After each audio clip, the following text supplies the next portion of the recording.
quick tutorial on how to use the simulation for this week's lab. First, we have to select the type of reaction.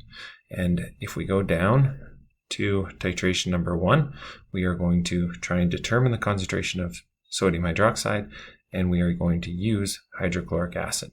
So if I go back up to my procedure, I need to select a strong acid, strong base, because hydrochloric acid is a strong acid and sodium hydroxide is a strong base. Step 2, we need to fill the burette with the strong base. We do this because that will allow us to calculate the molarity or concentration of the base, and we'll actually be given the concentration of the acid down here. Now I have to select the appropriate ones. I'm not going to make your life too easy. I'm going to select HCl, but instead of NaOH, I'm going to select KOH. You see the burette is filled with my solution, and I now have a given concentration and a given volume for my acid. I need to select the indicator in step number 4, and phenolphthalein is what we're told to select.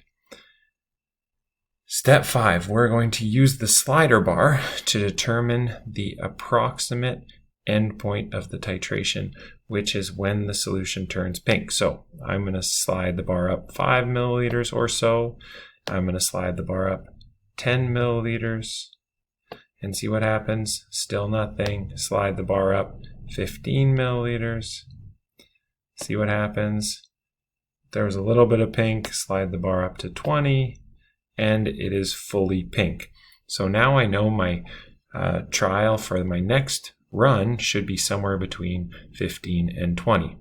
I then need to, in step 6, click concordance values, and so that way I can use the same data, the same concentration of acid and base, and the same volume. To speed the process up, I can now jump right to 15 because I know it's definitely over 15, and now I can go dropwise, and I can start clicking fairly quickly to see that color change. You can see in our Erlenmeyer flask, when I add 1 drop, there's a slight change to pink and then it disappears. I need to continue to add volume until that pink color stays.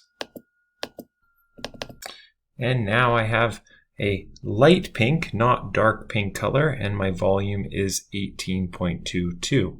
Now I need to do this again to have 3 trials.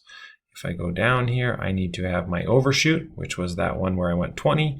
And now trial 1, my volume is 18.22 and the color is a lighter pink or a light pink. And so then I would go back up and I would do another trial.